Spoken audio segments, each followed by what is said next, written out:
And when you are in a difficult situation, or you have what are seen as problems, you direct your brain as a solution finder.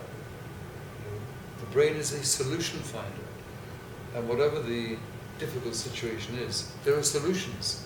How many solutions? Millions. So you look towards them, and therefore your eyes are open again. You're a kid again. You're not looking at all the problems. Here's a problem with my leg, here's a problem with my eye, here's a problem. You think, here's how I can use the other eye. Here's how I can use the leg that I've still got. Here's how I can add prosthesis. Here's what I can do. I mean, it's very interesting to watch the Paralympics.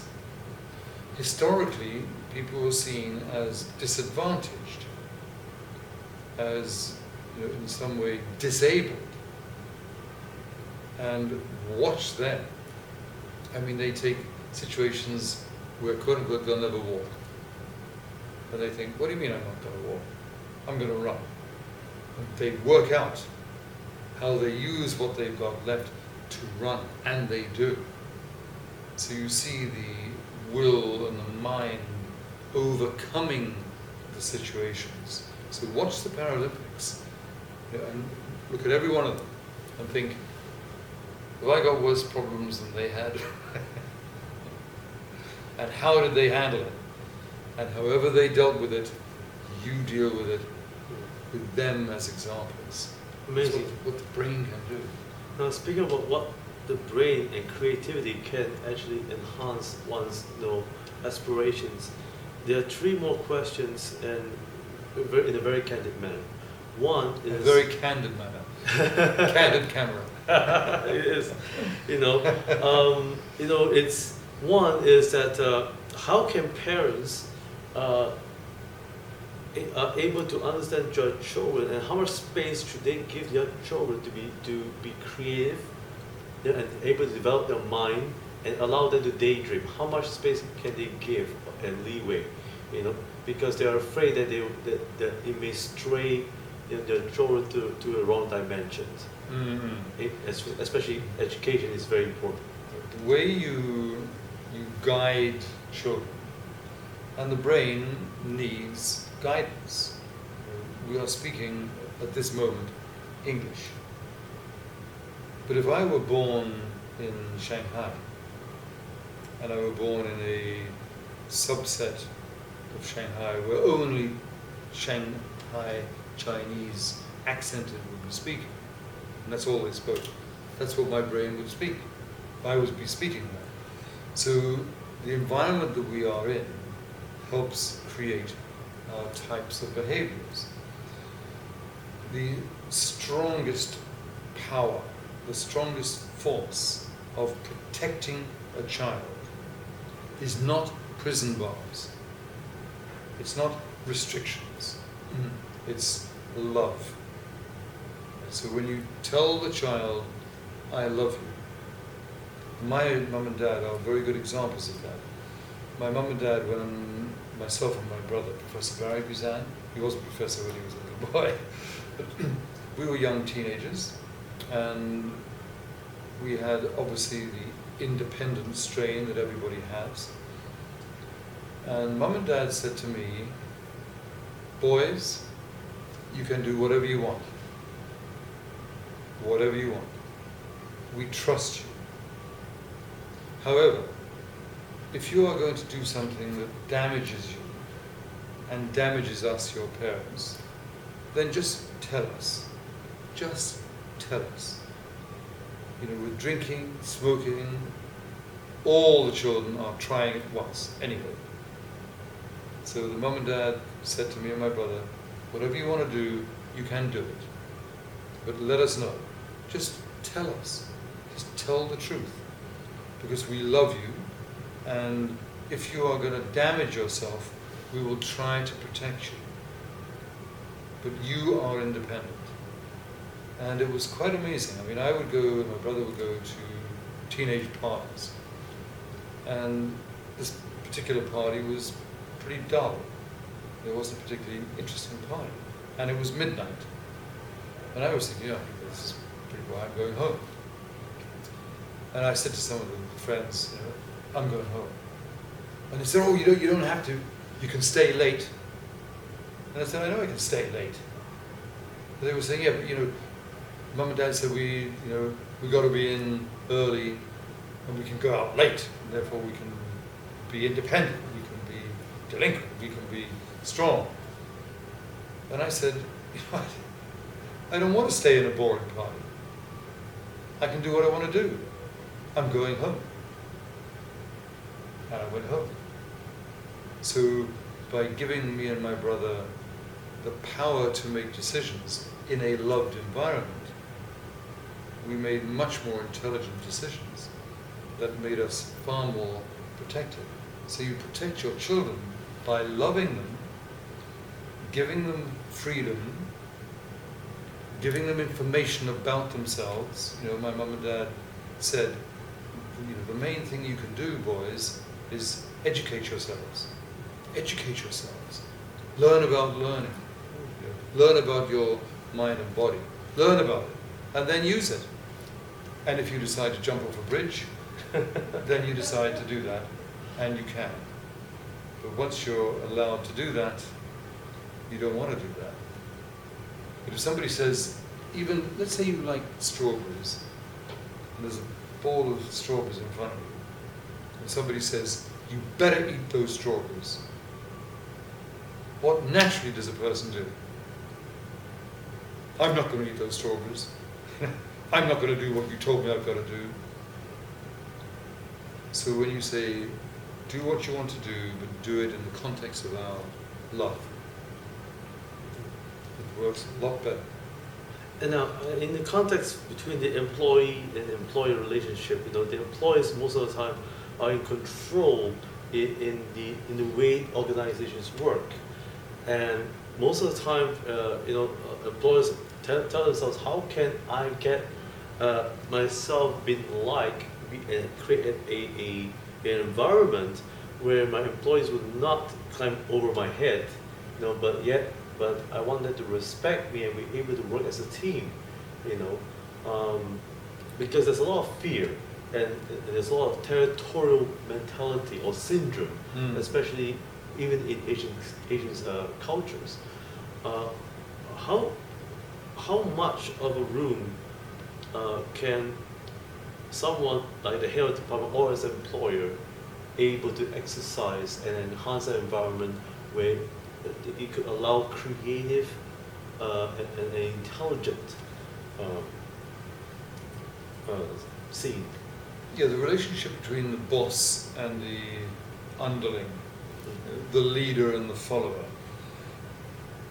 there's actually fundamentally very little difference in the different cultures. Basically, watch babies. Watch a Chinese baby, watch a Vietnamese baby, watch a Korean baby, watch a German baby, watch an American baby, watch an Australian Aboriginal, watch a Zulu baby, watch an Indian baby. Is the baby different? They're all the same. All the babies are the same. They're kind of touching things, they're looking at things, they're asking questions. And then the society has, if you like, more formal behavior rules. But basically they're the same. And with leadership and followership, the best way to do it is to be a strong leader. You have to have a real vision. And your vision has to be a good vision. Because if it's a really good vision, the people who are with you want to follow a good vision. They want to help people. Look at the planet now. The green movement, burgeoning. Education, burgeoning. Wealth, growing. Non-violence, growing. So the spirit of the human being, the mind and brain and body and spirit, is to be good, to do well, to help people. I mean, look at charity. In centuries and centuries ago, there were hardly any charities. Now, Charity is everywhere you see. Why? Because people are putting their energy into their lives, and then they're giving money, or their time, or their energy, to do what? Help other people. You help the underprivileged baby, to help an older person who needs more encouragement to get better as they get older. You have people who have, quote unquote, disabilities. So you help, and boom, what comes up? The Paralympics. And for the first time in London, as we are speaking, the stadiums are filled, packed, with people coming in to help everybody else, and to see everybody else, and to be encouraged by the overcoming nature of the spirit. So the good leader has a good vision, is dedicated to it, is kind and loving about it, is protective of that vision, so will be very strong when people are trying to stop helping other people, and therefore the people will follow. And people who follow are leaders. And that comes to vice versa. An employee wrote to me. She said that I'm afraid of my boss. I do not know how to overcome my fear. But I have a lot of good ideas. I'm very creative, but I want to find a way how can I appease my bosses and my superiors. That this should be a good way to operate an environment. We should have a more open, frank Correct. discussions so that we can allow creativity and intelligence. Yes. So how do they overcome that? Well, whatever situation you're in, how many options do you have? From this second on, how many options? Infinite options. Whatever job you're in, you can do thousands of other jobs. So when you're in a situation which is negative, or a boss is trying to stop you, you just say, okay, you can stop me, I'll go somewhere else. Because I'm creative, I'm confident, I am directing my dream to doing these kind of jobs. I'm going to do some more study, some more qualifications. I'm going to work harder, and if I need to make some money, then I'm going to leave that particular situation. Then I'll do basic work. I'll labor, I'll work in restaurants, I'll do anything to help anybody, and I'll earn a little bit of money for that, and I'll get more qualifications, and I'll make myself more and more creative, more independent, and when I'm independent, I am more interconnected. Because if I'm independent, I can meet you. I can meet you because I'm independent. If I want to meet you, I want to meet you. So I do. So you gather power to yourself. Amazing. And speaking about gathering power to yourself, in your next book, could you give us some insights what you're going to talk about? I would love to do that. I started to write books. My first book was about my animals. So my first book was when I was 8 years old. My animals, my pets. Because I loved animals. And at that time I loved them more than I loved human beings, I thought. When I was 7, in fact, I was in the local newspaper in England, in Whitstable in Kent. And there was a pet show and I was showing my pets. And the interviewer, the journalist said, well, what do you think about animals? Because the journalist didn't particularly like animals. And I was 7 years old, I loved my pets. And I said, well, actually the world would be a better place if all the human beings were taken away and just the animals were there. Because I loved them. So that was my first book. And then I realized that I had more ideas, and I learned over time to mind map. And when I could mind map, I could generate more ideas, organize more ideas, and write about them faster and better. So I wrote and wrote and wrote, and I'm now at 24, 25. I've just finished the most important graph in the world, which is the graph on how your recall and memory works over time. And that graph tells you everything, everything. I think I mentioned that the electronic bookshop in Singapore at the moment is distributing the I Love Books new shop. And you can also get it as a hardback and proactive press. But I am now writing my next book. And my next book is a little book with a lady called Jennifer Goddard on mind mapping for children. And I'm writing another book at the same time on how mind maps make you smarter. Because I was thinking about that. You know, I love mind maps, I do mind maps, I write all my books using mind maps, all my lectures are mind maps. My thinking is mind mapese, if you like. You know, it's not Englishies or Chinese or Japanese, it's mind mapese language. And I was suddenly realizing that as I was mind mapping, I could think more clearly, and therefore I could remember better, and I could create more. So when I started to do memory note-taking, mind maps, and creative thinking, mind mapping, I then took some creativity tests and memory tests, and my scores went vroom, vroom, way up. And I thought, how extraordinary.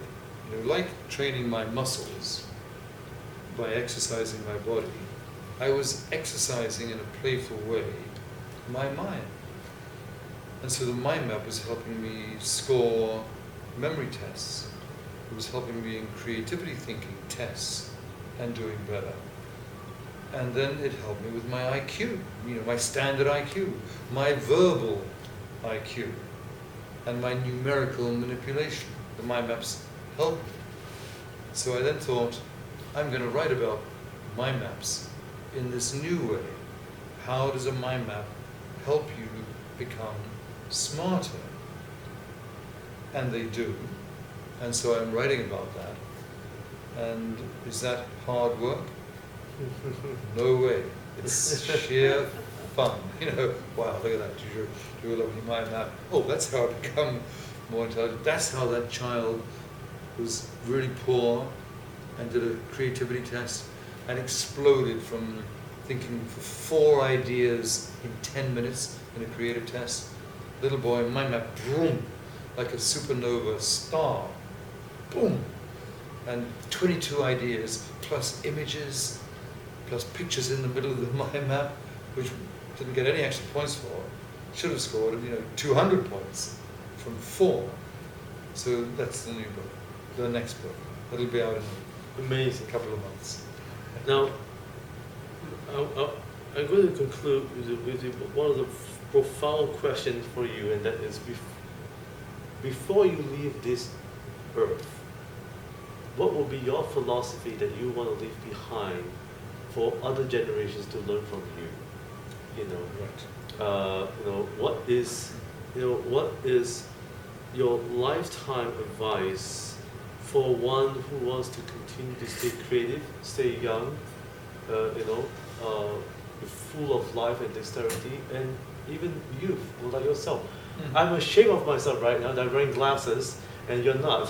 So You shouldn't be ashamed of wearing glasses. yes, but Certain times, if it's really dim and the print's small, I need magnification. yes. But I'm not embarrassed. I think, well, I've now got a, what's the solution? Oh, I just use a lens. Fine, I can see that.